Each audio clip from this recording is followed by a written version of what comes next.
Hi, I'm Marcia with the Office of Christian Care and Counseling, and I have some amazing families here with me today as we discuss suicide awareness, prevention, and intervention. So I will allow my families to introduce themselves. Hi, my name is Shanika Lett. I am Gerald Holden, the proud father of 3. I am Jocelyn Jones. So thank you. I'm so excited to have you all here. So let's jump into it. I'm going to give you little stats and little formal information, and then we're going to have a chat. So according to the CDC and the National Institutes of Mental Health, suicide rates have increased 35% since 1999. Nearly 48,000 lives were lost to suicide in 2019 alone. So that was even before the pandemic.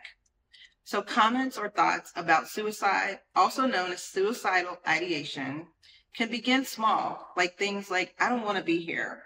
I don't want to live. Nothing matters. But over time, they can be more explicit and dangerous.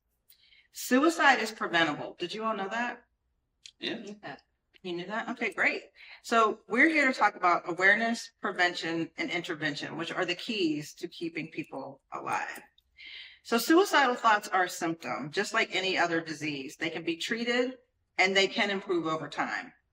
Suicidal thoughts are common. They can be temporary and managed. But of course, if left unresolved, those thoughts can be more frequent, they can last longer, and then the effects can be more devastating. So it's amazing that over the last decade, suicide rates in the United States have increased dramatically among racial and ethnic minorities, particularly in our community of Black Americans. The death rate for suicide for Black or African American men was 4 times greater than African American women in 2018. Wow. Did you all know that? No. Okay. And in 2019, suicide was the leading cause of death in African Americans ages 15 to 24. In 2019? In 2019, before the pandemic. Scary. Wow. Yeah. So that's why it's really important that we're having this conversation. That's one of the reasons why we want to shed light, especially in our community, because we don't usually talk about suicide. There's a stigma around it. There's a fear. And there's a misnomer that people in Black and brown communities are not attempting or dying by suicide. So that's why we need to have this conversation. We want to dispel those myths. And because you all have young people, 1 in 6 youth ages 16 to 17 experience a mental health disorder, every year. 1 out of 6 high school students have considered suicide. So you have high schooler, you have a high schooler, and you have an up and coming high schooler, right? Your son's they're both in high school. Okay, sorry. So think about that. 1 in 6. And we had some youth here, earlier when we were talking to the youth, 1 in 6. And that's a lot if you think about that. And 50% of lifetime mental illness begins by age 14. So just some interesting facts about that. And then the other thing to bring light to is the LGBTQ plus community. Those youth and questioning youth, they're 4 times more likely to attempt a suicide versus a straight youth. So something else to consider if any of your youth are in that particular population. And just one last thing, on average, in the United States, 1 person dies by suicide every 11 minutes. So imagine every 10, 15 minutes, somebody is dying by suicide. Those stats, all of the stats I think that you mentioned it's hard to sometimes to take that in because it seems so unreal when you think about there are people, especially when it doesn't impact your world directly. Right. And it's hard to hear those numbers because there are a lot of people, I think, suffering silently. Absolutely. And ultimately ending their lives, unfortunately. Right. Any other thoughts about those stats? Things that come to mind? Yeah, I think about how my kids just went to a pep rally and it's the entire school population. And you think 1 in 6 of that entire school population, what that actually look like. Yeah. It's very, very scary, and you always say, oh, that won't happen to me, it won't affect me, but it can. And when you hear those stats, because you know it's happening when you just hear like you just said like every 11 minutes somebody. Yeah. Like that's like an eye opener. Absolutely. And it is scary. And it's one of the reasons why it's important to have these conversations in our community and outside of our community, because I know when I was growing up, we didn't talk about suicide, Right. especially in the Black church. Like we weren't talking about it because we were always taught, well, Black people don't die by suicide. That's a myth, of course. And even now, part of the conversation is because of more, I don't say popular, but it's in the news more, where we've had more celebrities. We've had some pageant queens die by suicide. Some celebrity children have died by suicide that have been either Black or brown, which is bringing heightened awareness that it is in our community and has been for years. We just haven't been talking about it. But those stats are startling, especially when you think 1 in 6, Right. or you think about it being the second leading cause of death in that age category. Of 10 to 34 years old, that's a high number in terms of second leading cause of death is suicide.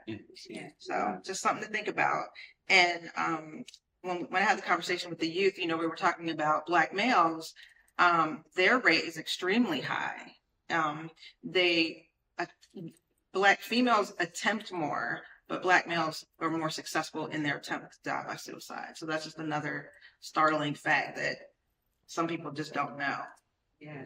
So what we want to do is just get in the position of starting to have those conversations with our family members, understanding prevention is key to having the conversation, and then, God forbid, having to do an intervention, but giving everyone those tools and strategies of what to do and how to do it. But before we even get into that, do you all have any questions or concerns or things that you want to know that we want to make sure that we cover before we start? I have some questions. So I do have 2 girls, but I also work in the school system. And I volunteer a lot at church with the youth. And so I want to be aware, not just for my girls, but for all that I interact with. So like, what are some of the signs that you can look for? Like specifically, I work with children with autism or learning disabilities. What kind of things should like look for if they're nonverbal or they can talk, but they don't know how to express what it is that they're feeling? Like if they say I'm sad, but you ask them, well, why are you feeling sad? And they don't know how to express that. Right. What kind of things could we look for? So that's a really good question. And just in general, the warning signs are going to be similar across populations. However, in cases of special needs or autism and things like that, it's the heightened outside of their baseline. Okay. And so being aware of what that baseline looks like, because the signs are still going to be same, maybe agitation, but elevated, versus what their baseline is. Changes in behavior, changes in, mood and attitude. But within those populations, you have to kind of know the baseline, and you also have to kind of have that relationship where you know the nuances when something is off. But the signs are going to be the same. It's just, can I identify them? And if they're nonverbal, what other ways are they communicating that are not their normal mode? Right. And so just being really aware, but it is very tricky, but the signs are going to be the same. And we can talk about those. So, changes in appetite, changes in sleeping, agitation. If they're easily agitated, that's their baseline. But if it goes even higher in elevation, that's a warning sign. Of course, if they're withdrawing more than normal, and if you just can't get them to, or if they're nonverbal, then if they're not communicating at all how they normally communicate, that's a sign. But if they're verbal and they stop verbalizing, or they start to withdraw, or they stop interacting, and what their baseline is, that's another warning sign.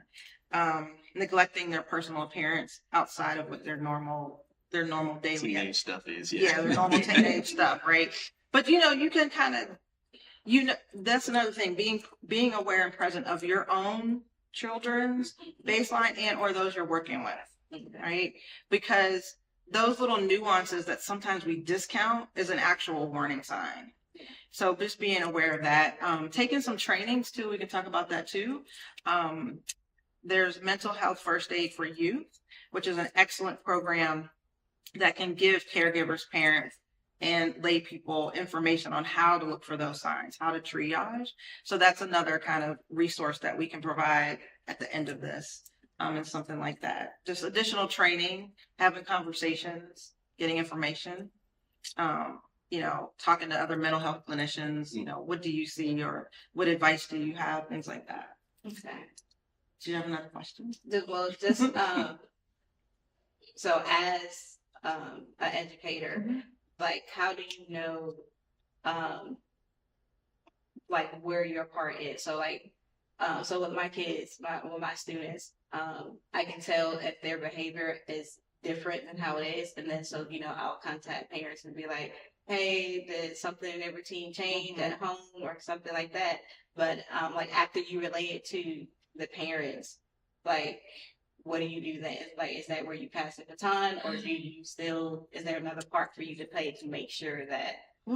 That's a really hard one. I think that as an educator, and I used to teach, right? There's the legality of things, there's the morality and the ethics of things, and then there's how you want to operate and how that all mixes in, right? For me, and the legality is, if you're in the school system, you're a mandated reporter. Mm-hmm. And so once you pass that off, you may not get information. Right. And so for you may have to realize this is where it stops. And, or if you have a relationship with the family, like, there's a lot of teachers who have relationships with the families, they have phone numbers and things like that. If you're comfortable, once you pass it off, you could reach out to them directly, but being sensitive that this is a confidential matter, and knowing that once you pass it off in the school system, you're not going to get that information unless there's a higher level, like an investigation or something happens. But I think it's one of those sticky things where you have to personally decide, am I going to be okay once I report it and just letting it go? Or do I want to follow up? And knowing if you go to follow up, the school system is not going to tell you. But being aware, you can talk to the family. I would not suggest talking to like friends and things like that, just because they may not know that something has happened. But it's really it's hard. Once you elevate it, it's really hard to not know what has happened until the student comes back. Yeah. Or if there's a meeting, sometimes in school systems, there's a crisis meeting for reintegration for that student to come back, and then you might get information. So does that help? Please. Thank you. Any other questions? Just with youth in general,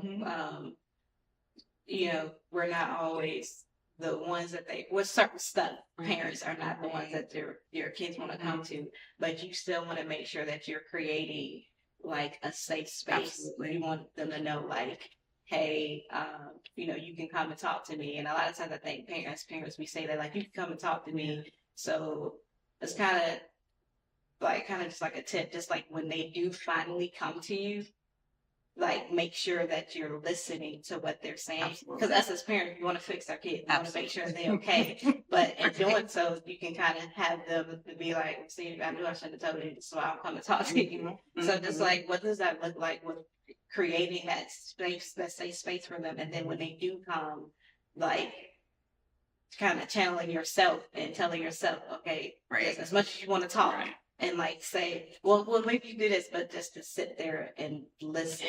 So that's a great question.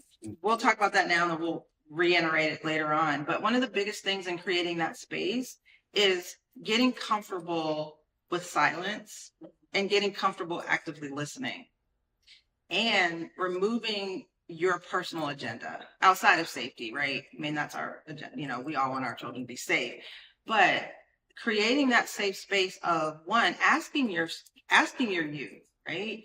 When you come to me with something that you think I'm going to feel some kind of way, or I'm going to be angry, how do you want me to receive it? How do you want me to show up for you? But have those conversations proactively before there's a situation, and then kind of practice and model it, right? So that's one thing, asking your child, what do you need from me when you come to me? Right. And then really checking self, right? How will I handle my reactions? Like for me personally, I have facial expressions that tell it all. Right.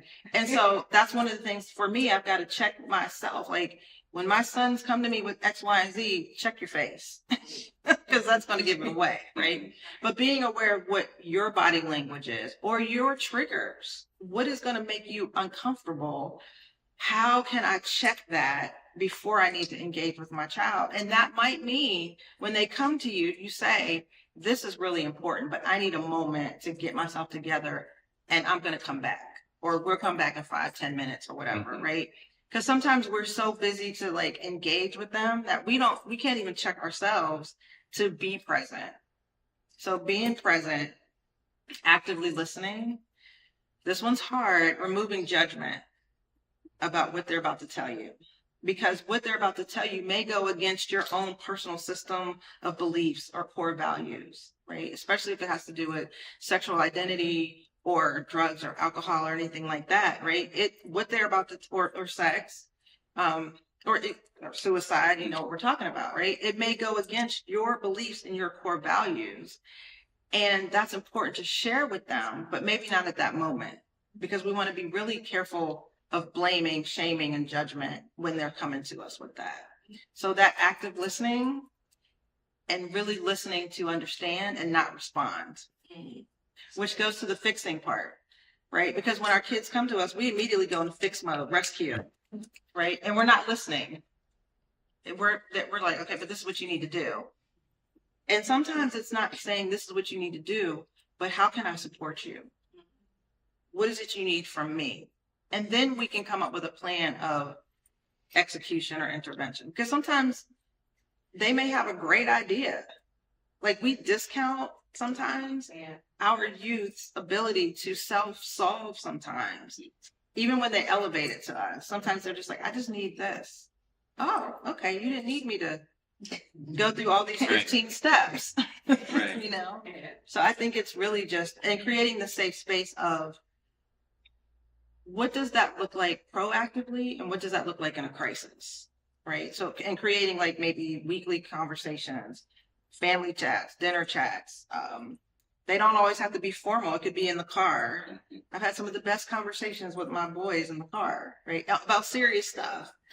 It could be, you know, the basketball court, you know, it could be, you know, mani-pedis or whatever, right? Sometimes doing those activities release the stress and the anxiety of talking about something really serious, like we're going to sit at the dinner table and we're going to talk about this. Well, you can, but that adds additional stress, if you know, sometimes. So does that help? Yes. Thank Okay. you. That was very, very helpful tips. Anything else about that, creating that safe space? And No, I think one of the things I probably take the most offense to as a father is if I'm not the first person. Thank you for if I'm not mentioning the that. first line of defense. yes, Simply because I think in my own mind I am creating or cultivating Yes. an experience for them. yes. And when I'm rejected in that way, maybe I do feel some kind of a way.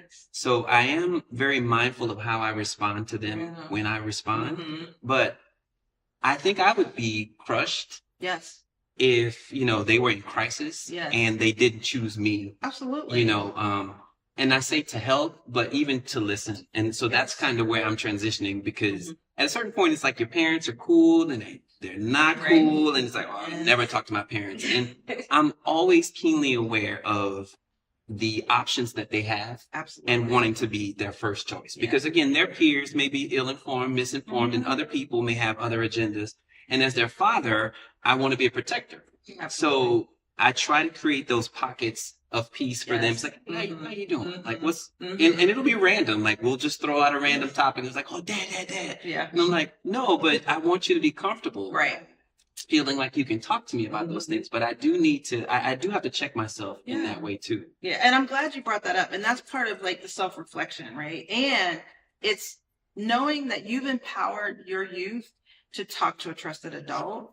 And the reality is, and the painful reality is, it may not be you. Right. But don't push that off on them. Deal with that behind the scenes, right? So when they come to you secondarily and you know they've already gone to somebody else, don't put that blame and guilt on them, right? Just maybe even acknowledge, like, I'm so glad you talked to somebody. Now you're here, let's talk. Not because we as parents are like, why didn't you come to me first? Well, you know, you could have come to me. And that feeds into whatever their reason was why they didn't come to you first. That's true. And then, not getting all counseling and psychological, but checking yourself for what is it with you that makes it more important to be, and you should feel it, right? But you're now making it about you that they didn't come to you first, right? So just checking that and processing that. But that's a normal thing. Like, we want our kids to come to us, and it is painful, and you feel rejected when they don't. So acknowledging that, but creating that space of you working that out behind the scenes and not like with them. So that was a great point. I'm so glad you brought that up. So to that point when you were saying, like, because I teach my girls, like, if you can't come to me, then we have like trusted people, like trusted adults that they can go to. So how would you say to handle, like, so say one of my kids went to one of their trusted adults, and it would same thing like with counseling, if they say something about hurting themselves or hurting others, and they come and tell that trusted adult to tell me. So how would I then address it with my youth without them feeling betrayed by the person they talk to? That's the thing about creating the village and the conversation with your group. There are certain things that are off limits that are kept secret or kept confidential. And so you would need to tell those individuals that have been empowered in your circle to talk to your children that, hey, if they come to you with these topics, let them know, I appreciate you coming to me, but this is not something that I can hold in confidence against, away from your parents, right? And let them have that conversation.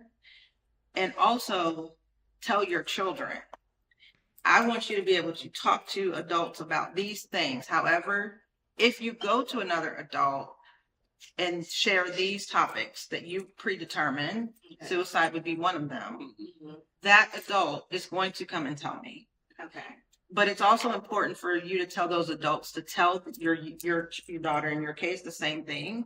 Because like I do that with teens that I work with all the time. You can tell me anything you want, but these certain things, I will be notifying your parents. Okay. You can also advocate and say, we can go tell your parent together, that kind of thing. Or I will give you a couple hours to go talk to your mom. And if you don't do that, I'm still going to talk to her either way, but I'll allow you to find that space for a few moments. Otherwise, this is what I'm doing. Yeah. Kind of giving them some power, but not all the power, because you need to know. Right. So the important thing is just to let whoever they go to let them know that, hey, I am going to tell your mom or absolutely. Your dad about it. Okay. Absolutely. And if that conversation didn't happen, they may have to either circle back around to make a repair with your child, or you may have to say, unfortunately, these are the topics that are off limits that are not to be kept from me. Okay. Yeah. Any other things about that? Yeah. I think something that comes up for me is the difference between if my child is coming to me to talk about something serious about someone else, like a friend or a peer, versus something serious about that. It's almost like I have to put on a different type of listening cap and be able to check my own emotions. Because it's about a friend, let me help, how can I help, kind of thing, versus if it's my child, I got to check my fear. Absolutely. My concern. Yeah, and I'm glad you brought that up. And that's kind of one of the things to check, right?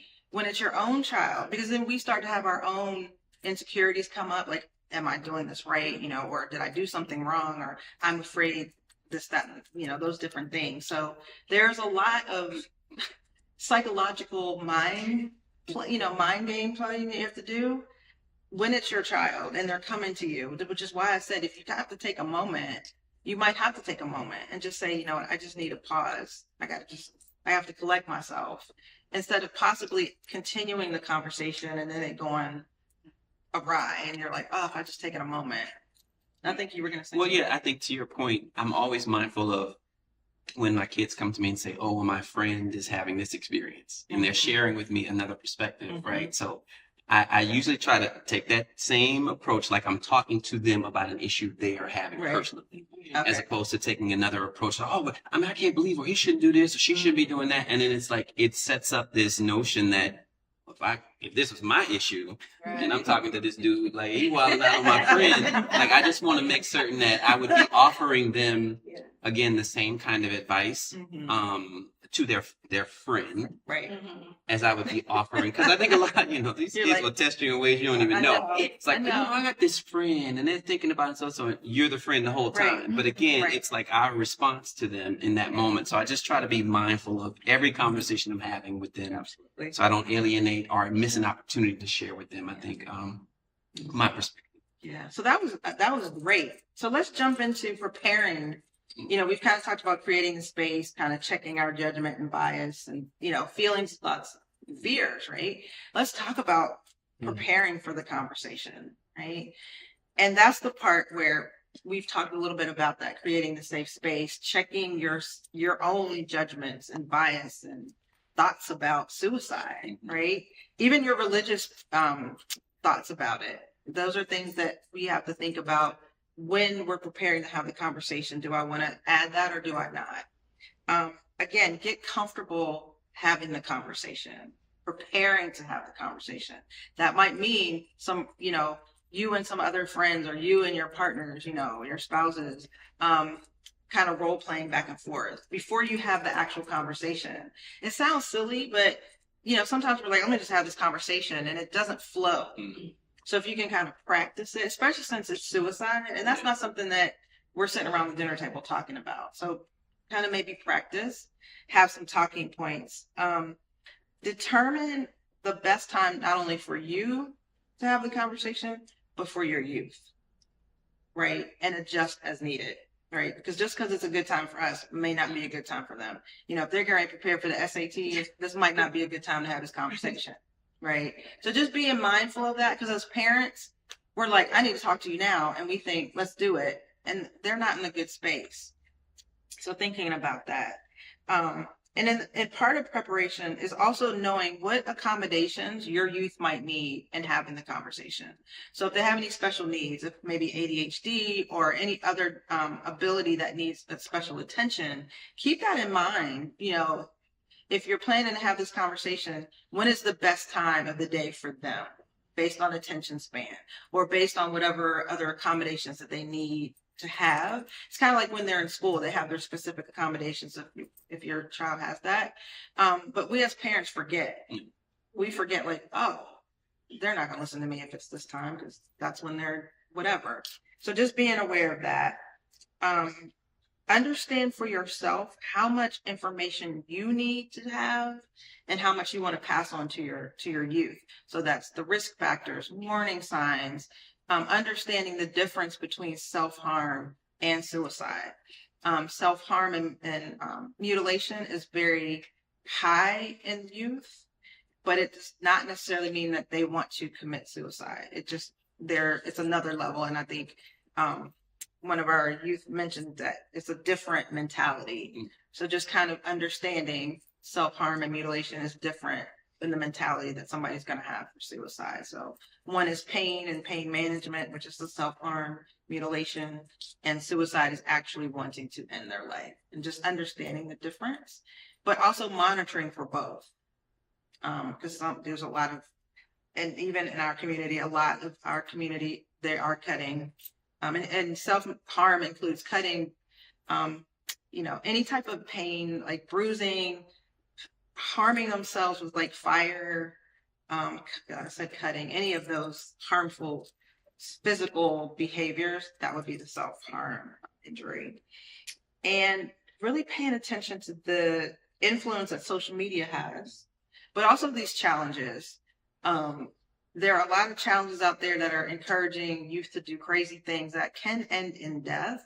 And as a parent, it's hard to know what those are, but try to find an end to figure out what are these latest challenges? What are they watching on TikTok? And what are they saying on Snapchat? And whatever other secret social media platforms that are out there that we don't know about. Right.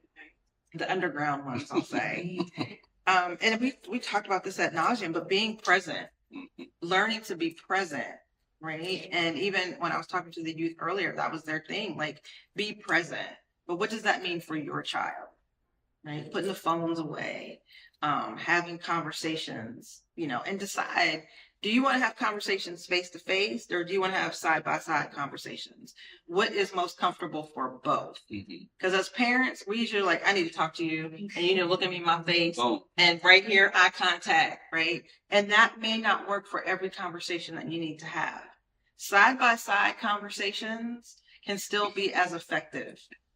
It's not a sign of disrespect. And then actually, especially when you're talking about situations like, or topics like suicide or other really highly challenging conversations, side by side conversations make it less challenging, especially for your youth. It may, for parents, we're all like, you don't look at me. But for the youth, it takes away some of the stress and some of the like, oh my gosh, they're staring into my brain. But it's interesting because there's so many different approaches, right? And I think as a parent, I've never had a lot of these conversations with my parents. And so I think that, I'm doing the noble thing by at least being open. Oh yeah. And creating, hopefully those safe spaces, but like even the nuances, how a kid could perceive, a father as being domineering, like staring him in the face, like, did you hear me? Like that kind of thing. And this is really enlightening for me because I think my approach is probably straightforward. I'm really blunt when I talk to them. So I can imagine, if it's not their style, like, Dad just talked to me in the living room and this is crazy. Right. And here I'm thinking, I'm creating this opportunity for my kids to come and talk to me. It's like, well, why wouldn't they talk to me? Right. So, I mean, this is just great for me personally, if nobody else benefits. I think you brought up a great point. Understanding your child's communication style. Because for you, you're very direct, right? But your boys may not be.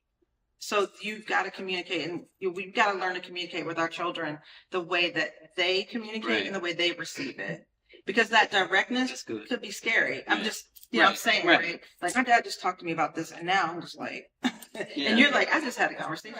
Oh, it's so good. Take that really well. And they were like, man. Right. They're over here like, where are my trusted adults? Because he talks about this dude, about my dad.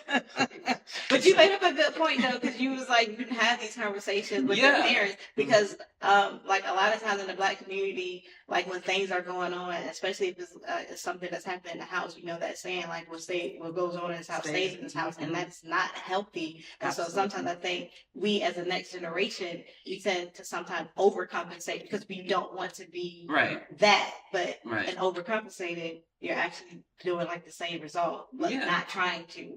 So it's like, where do you draw that line? So that's where, it's important to know like what your kids need and to have those conversations.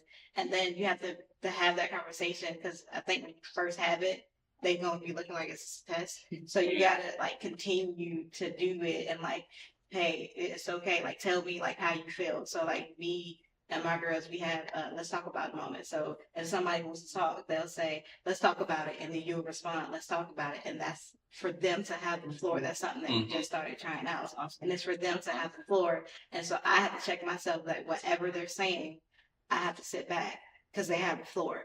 And then I can respond when I say, so then it's my turn to respond when I say, let's talk about it. And then they say, let's talk about it. And then they hear me, what I'm saying. And we found that, for at least for now, that has been working to get like those things out. So that's me kind of creating a space, or whatever it is that you want to talk about. Like, there's no limits, because I need them to be able to. I think that's an excellent idea. Yeah. And I think that's a great idea to have for every family to figure out what their let's talk about it looks like, and to have that and to do it like proactive, like you plan it. And so that now, okay, every so often we're going to have these let's talk about it conversations. It could be something else that, you all come up with. It could be a talking stick. Whoever has a talking stick talks and then you pass it, that kind of stuff. But I think thinking about it from that perspective, and even empowering your youth, like, how can we have these more robust conversations? And it's not just me talking to you, but you're talking to me, and we're getting this exchange. And then I can be your front line, you can come to me first instead of like, or else. All right. So any questions about just the preparation before we shift to preparing to have the actual conversation about suicide. Because this was all about preparing. This is just knowing like what signs to look for, because like even when you talk about suicide, there's different ways to have suicide. You can do it yourself, or like we said, often like suicide by cop, or That's very good. or like especially being like in like the church, like I know when I was younger, I was taught that suicide is sin, and so you believe in that. He's like, you may not want to do it yourself, because you're like, like a system. I don't want that, but so you'll do something like you're in a Like bad running into a neighborhood, car. or like you're in a bad neighborhood, so you go out at like 3:00 in the morning when you know crime is high, because like if somebody else does it to me, then technically I didn't commit suicide, Right. But that's still like you still want to end your life, so it's like looking for like all of those signs too. Yeah, that's really good. I mean, aside from the normal risk factors, about warning signs would be like we had talked about before: change in mood, change in eating, sleeping, parents, alcohol use, things like that. It could be risky behavior, increased risky behavior, or them switching their normal mode of operation. Like if they're going out into different neighborhoods and that's not normal. If they're even talking more about death and dying, it sounds like their conversation is more obsessive about it, or writing about it. Some people write these manifestos beforehand that are very dark, things like that. But that's a really good point, putting yourself in harm's way on purpose. Yeah. So that's a really good point too. So just being aware of that, aside from, the other warning signs that we had talked about before. We're going to talk about what the conversation should and could look like as you package it the way you need to for your families. But we were saying, what do you think it should look like? Right. So in my mind, I think I'm creating this safe space. I'm creating an opportunity for me and my kids to have a conversation about a topic that, I won't say that we know the most about, but it's something that I want to safeguard them from. And so even we were talking earlier about body language and like all of those things that in my mind, I think having the conversation is success, because the conversation wasn't had with me. So nobody talked about suicide with me. So now it's like, all right, well, I got kids. Like I need to make certain that they know what's happening in the world. So maybe having a conversation from my vantage point is not enough if I don't understand how they need to receive the information that or the conversation that we're about to have. So for me, in terms of prevention, so what do I need to be talking to them about? Like, how do I adjust myself in order to have an effective conversation with them about suicide prevention? And to have yourself be mentally prepared for what they're going to say. Right. Well, I think part of it is preparation. It's also age appropriateness, knowing where they are in their age group, what their possibly what do they already know, right or wrong information, right? Because they have information from their peers that can be right or wrong. So it's kind of evaluating self, which we had talked about before, like your own stuff, right? And doing some research, of course, and deciding how much information do you want to give your youth. Do you want it to be very clinical? Do you want it to be more factual with stats? Do you just want it to be let's just have this conversation, and I want to share with you how important it is that I care for you and I love you, and I want to tell you that, but I also want to create this space where we can have these conversations. So yes, there are high level things that you might want to include. And one of those things is determining the difference between self-harm and suicide, making sure that you understand that and they understand it. But the other part is, and this seems very obvious, but it's not, is the finality of suicide. So for some people, depending on their age, their level of awareness, their understanding, some youth don't get that suicide is the final, final. If it's Video games. right. So exactly. So their perception of death sometimes when they play these video games and the people, they die and then they get back up, right? Or you see these movies and they die and come back. So that's why I'm saying being very definitive that if the attempt is all the way through, there's no coming back. No, but without shaming, right? And that's the fine balance, right? But giving the information where you're comfortable, where you want to include faith, but not shaming it with the faith piece. So that we all grew up knowing, if you die by suicide, you're going to hell. We have to be very mindful of how we pass that on, because that can cause shame and guilt in the person that we're talking to, and it's not a deterrent. Right. So as we're having these conversations, we think, well, if I tell you that this is a sin, and for some people that may make a difference, but for some people it's not a deterrent. And so we have to be aware of that message that we're giving from that religious standpoint. And so having the conversation really is you sitting down, and I hate to say it, but formally thinking out, what is it that I need to tell them? What do I want to tell them? But more importantly, how do I need to share it so that they receive it? Which comes into play, timing, if there's any accommodations, things like that.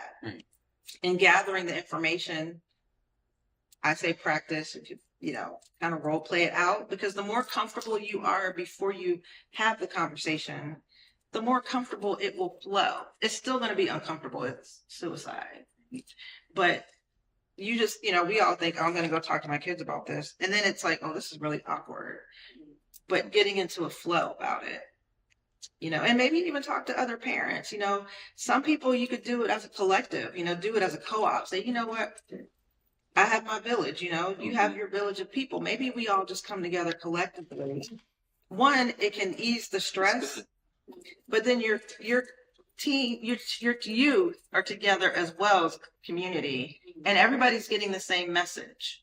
And that's how you can also have that conversation. Here are the trusted adults. Yeah. We're all on the same page. So if you talk to any of these adults, you're in a safe space, but they're going to then come to me, and we're all going to come up with a plan of how to keep you all safe. You know what I see in that instance? I see the power in a situation like that, where it's a strength, I think, that's exuded that we don't give enough credit to, so that, again, you're in the front of your children, in the front of your village, saying, like, these are your people. Absolutely. And if I can't meet your needs, someone here can, or that this is the place where you would acknowledge that, and that we got you. I think that's, I never thought about it. So I had those conversations with my friends, not collectively together. And I think that's a powerful expression. And this is a great resource, I think, even being able to, so if you don't have, some of these things at your disposal, clearly why we're doing this is so that people would have a reference or a resource in order to employ this tactic. So and you can even employ, generations behind, like, grandparents, those individuals who may be caring for your youth. You may introduce them to this concept, especially older, our grandparents and even our parents, right? Their mentality and their own bias can be an impediment, in dealing with, our children, which are their grandchildren, or, nieces and nephews. So that's another facet to maybe incorporate, next layer conversation. Because it's like in your case, admittedly, your parents didn't talk to you about it, which means at this phase, our parents may or may not be comfortable even talking to their grandchildren, but they're going to have interaction. So we need to make sure that, yes, we've had this conversation. This is what the plan is. If this happens, blah, blah, I need you to be aware. So that it's not just this unit, it's all out, it's outward. So just have those conversations with them, like especially with the older generations, that just because we're having a conversation about it doesn't mean that we're feeding or advocating. Right. Yeah. I'm so glad you brought that up, because it's important. Anytime we have this conversation about suicide is to say, just because we're talking about it, it does not mean we're giving them license. It doesn't even mean we're giving them the idea. We want them to be aware. And having the conversation does not mean that they're going to go and attempt to die by suicide. The conversation is preventative, ideally, and proactive, right? But to the generations before us, we have to have those conversations, because they're like, well, if you talk about it, they're going to go do it. Yeah. No, right? We're giving information. So and I think that's a great way to bring the generations in, intergenerational. We talked about, I'm sorry. Practice. Great way to practice having the conversation. Absolutely. Practice having the conversations. And again, bring in the aunties, bring in the grandparents, and that shows your youth, everybody's on the same page. If I go here, they got me. If I go here, they got me. If I go here, we're all on the same page. We're all saying the same language. I'm not going to go to my grandmother and be discounted because that's what she would normally do. My grandmother now has the same information that my parents do to give me a safe space and to listen and be present, right? So thinking about that, we talked about, you can talk about the social media influences if you want to. One of the main things in preparing to have the conversation is also making sure you are teaching your youth about resiliency and coping strategies, because that's a preventative measure. So incorporating that in the conversations of how to build hope, how to maintain hope, how to build coping strategies when the burdens of life hit, when those disappointments come, when they don't get into their top choice of college or whatever that is, or when they disappoint us, right? Because for some of our youth, it's the small things that can trigger them to be like, I've just disappointed my parents. I don't want to be here anymore. And so in terms of that, that's some of those preparation things, but instilling the hope, teaching them how to fail. And I say that because we are rescuers by nature as parents. I am a reformed helicopter parent. And so I can say this with my own personal comfort that, my boys had to learn what failure looked like and how to bounce back from that without me swooping in. Yeah. Because what happens is when they get out of our care and we don't swoop in, they don't know how to cope, which can, for some, take them to that extreme of, I just don't want to be here anymore. So that's some other ways to have conversations about what happens when you fail, because you will. What happens when something doesn't work out, or the relationship that doesn't work out, or they, whatever that is. So having those conversations built into this are preventative strategies for preventing the suicide.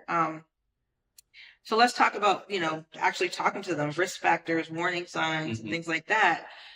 Looking for those changes in behavior, checking any mental health history in your own family. Was there any family of, history in your family of suicide? What does substance abuse and access and use look like for your youth, right? Is it outside of experimenting? Because they experiment at some point, most do. Again, do they have access? Do they know the difference between, a gun that's being safe or not? And do they have access to that? And do they know that it's not a toy, right?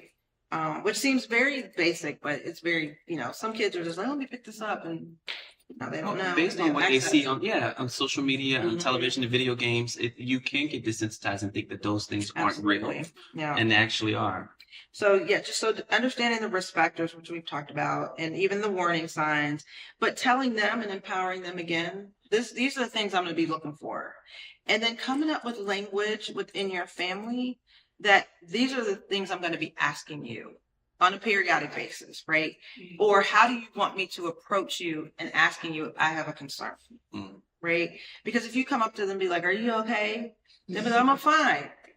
But this is the other part. You have to get comfortable. If you see warning signs or if you're uncomfortable with a behavior change, asking the direct question, are you considering suicide?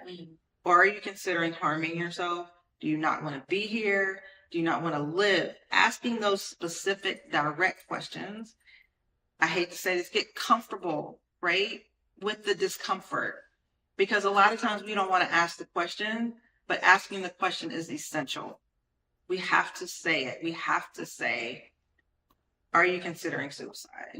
Do you not want to be here, right? We don't ever want to ask those, but we have to get to that point, because not asking can be more detrimental.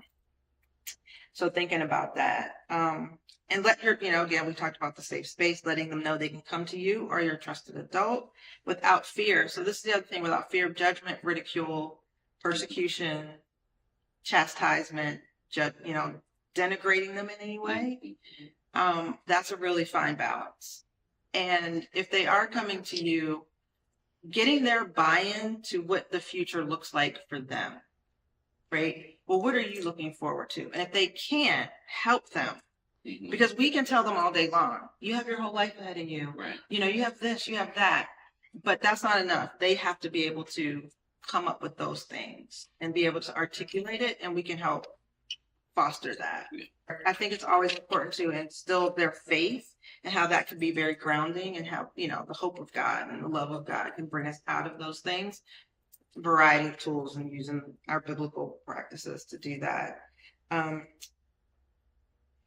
We talked about the warning signs. So the other thing too is, if they have a friend or classmate that has died by suicide, knowing that they may have a heightened awareness. And for some, if they were very close, there might be that, I just want to go with them. I would rather be there. So just being aware of those types of events can possibly do that. Questions about that? How do you feel about having the conversation?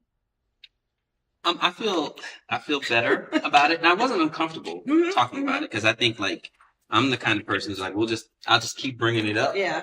until it's not, oh, here you go, talk about suicide again, like that kind of thing. And so then it becomes like, no, actually, well, maybe it's not as awkward as I Right. think, So yeah, I'm actually good. Literally, Gavin and I went on a walk the other day, and we were just talking about basketball. I was like, how you feel? You good? Feel good? Yes. You all right? You don't want to hurt yourself or anything? Like, so, and he was just kind of like, Dad, I'm good. Mm-hmm. So I think for me, the randomness works, because it's like, even if it's not the premier thought, and if it's something that they're thinking about, sometimes in those candid moments, it's like, you know what, I actually have, or no, I didn't think about that. So for me, it's just learning how to approach it, though. Again, not from my vantage point, but in a way that they are comfortable talking about it and expressing themselves. So. Yeah. And then once you have the actual conversation, then I suggest having, the open dialogue back and forth, and creating that dialogue, and then follow up, maybe a couple of days, couple of weeks, come back and say, hey, we had this conversation, has anything come up for you, or is there anything you want to ask? And then do those periodic check-ins, but ask your youth, how do you want me to check in? And then come up with language. So that's so good. Yeah. That's so good. Because I'm telling you, I think for parents, it's about our perspective, in the sense of like, I just want to make sure you're good. And I never really considered asking them, like, what does that look like for you? Like, so I'm thinking I'm checking the block by, asking. Yeah. And they're like, this dude's off the mark. Like, oh my God. So I think that if nothing else, that's a great way. Youth, right? Yeah. And what I've noticed is, even when I was talking to them and I asked them that, they don't know the answer because they've never been asked. So like teaching them and empowering them, speak up for what you need. How do you need me to offer you support? How do you need me to check in? Because that, how was your day? It was fine. And then it'd blow you off. But asking more specific questions, or saying, how can I check in with you so we can have these conversations? So. Might you suggest adding a layer to that? Like, for you individually as my child, what would you say are things I should look out for? Absolutely.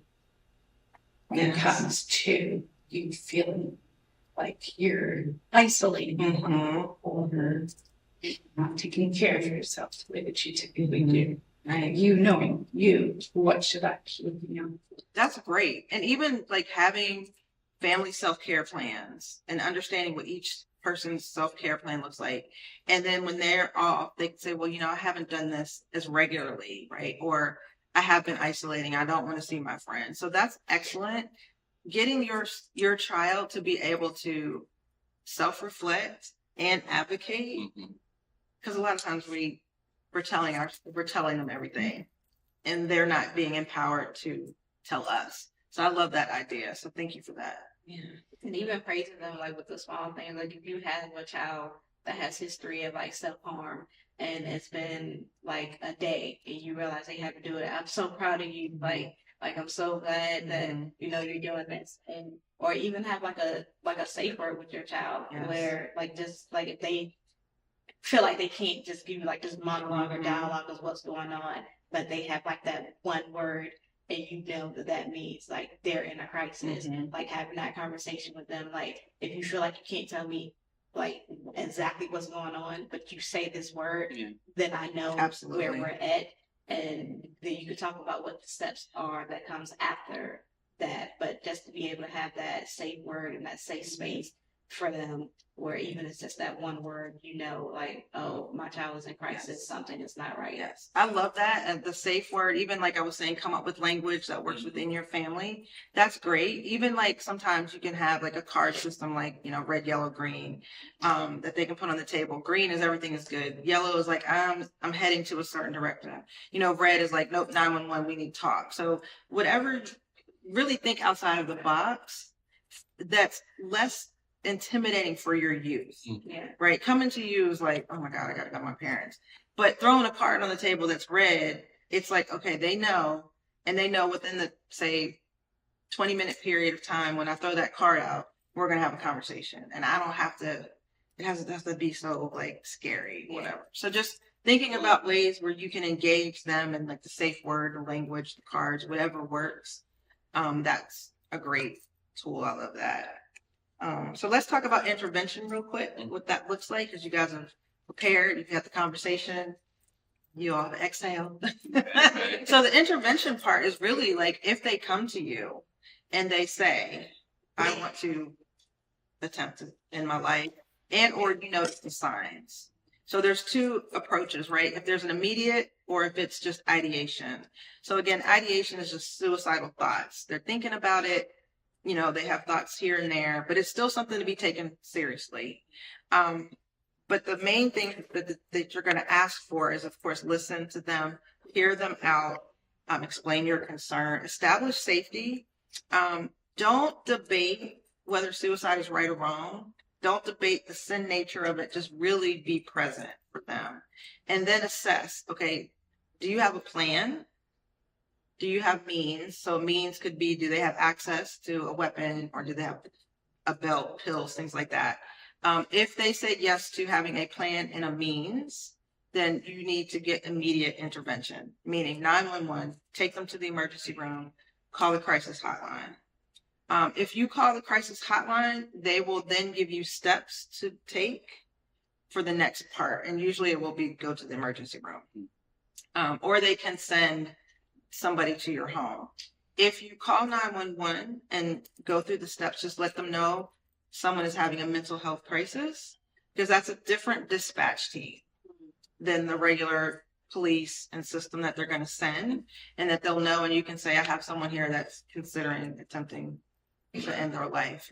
And you just kind of go through those steps. So one approach is, if it's an immediate need, you want to create safety. You never want to leave them alone in that time and space. Get them immediate help, especially if they have a plan and have access. If it's ideation, then create safety. And with creating safety, there's a template, like creating a safety plan, which includes step-by-step interventions that they can do. And then if they get to the point where they can't do that, then they go into crisis mode. So that means having trusted adults, having people on their list that they can talk to, if you know, things like that. But if they don't have access and a means, and they just have thoughts, have those conversations with them, try to flesh out what is really going on, and then get them in to see a mental health clinician for further evaluation. And that, you know, you want to do that relatively quickly, but it wouldn't necessarily be like calling 911. You could get resources. You can call the church for resources. The crisis, your local, every county has a crisis intervention number. You can call that number and they can tell you who in your area you can go to if it's not an immediate need. So those are kind of the intervention steps. There's always calling the 1-800 suicide lifeline, which is 1-800-273-TALK. And then there's also where they can text home to the number 741-741, and they'll access the crisis counselor as well. So those are some of the immediate intervention steps. For research purposes, if you wanted to do some research to get prepared for the conversation, Google. But then there's NAMI, which is the National Alliance of Mental Illness. They are one of the forefront organizations that provide mental health information. And, you know, you can just pull down as much or as little information as you want to share, but to prepare yourselves for that conversation.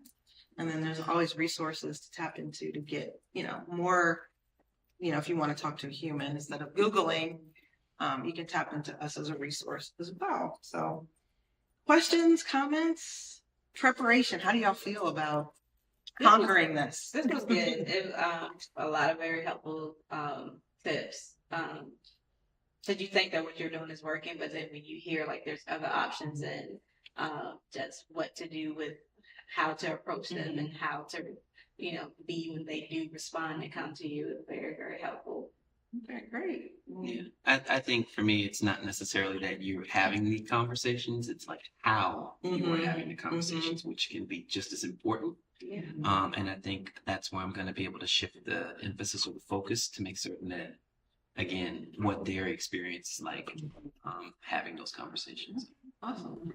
Because it's very helpful, especially thinking in terms of how to approach the kids with the kids in mind, as opposed to just what you think needs to be said. Absolutely.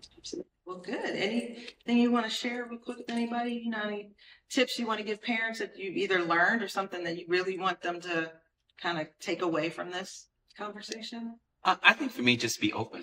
Okay. Like these are your people. These are your children. And I'm pretty sure your children are just as important to you as mine are to me. And I couldn't imagine not creating opportunities or spaces for them to be their most authentic selves with me. And that is my job as a parent, is to make certain that they are well-adjusted individuals. And so, again, this is great. This is really, really good for me. So hopefully I'll be able to apply. You will. Yeah, all this good stuff.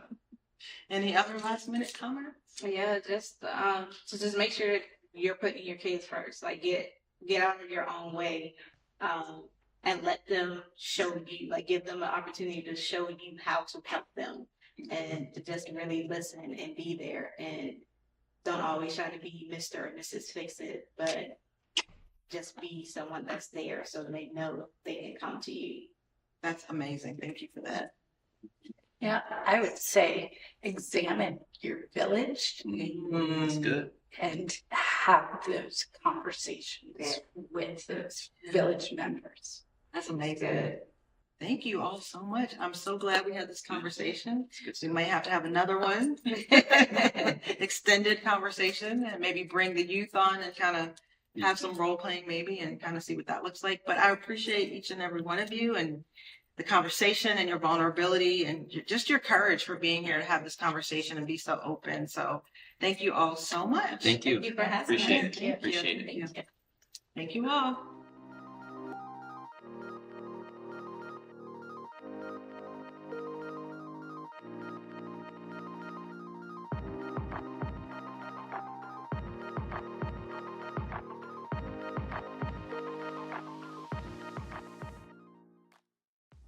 Alfred Street.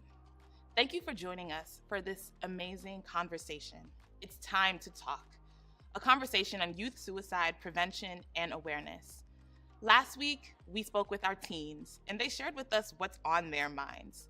Today, we spoke with our parents, and they shared with us how difficult it can be, but how possible it is to create a space that's safe for our young people to share what's on their minds. So on behalf of our pastor, the Reverend Dr. Howard John Wesley, ASB Youth Ministry, and the ASBC Office of Christian Care and Counseling, we'd like to thank you for participating in this conversation. And as a part of this campaign, we would like to share with you all that this weekend that we're having a Lock and Talk drive-through. We're working with the Alexandria Police Department to hand out free medicine boxes. I don't know if you know, but it's really common that young people tend to overdose on medicines that are just lying around the house. So it'll be really helpful for you in your household to have a medicine box. It's free and we would love to give you one. And for those of you who own guns, there are also gun locks that are available that we would like to hand out to you all to make sure that you're keeping your household as safe as possible for everyone. So Alfred Street, again, we thank you for joining us. We hope you'll be with us this weekend at Alfred Street Baptist Church for this drive-through from 11 to 1 p.m. We thank you and we hope to see you then.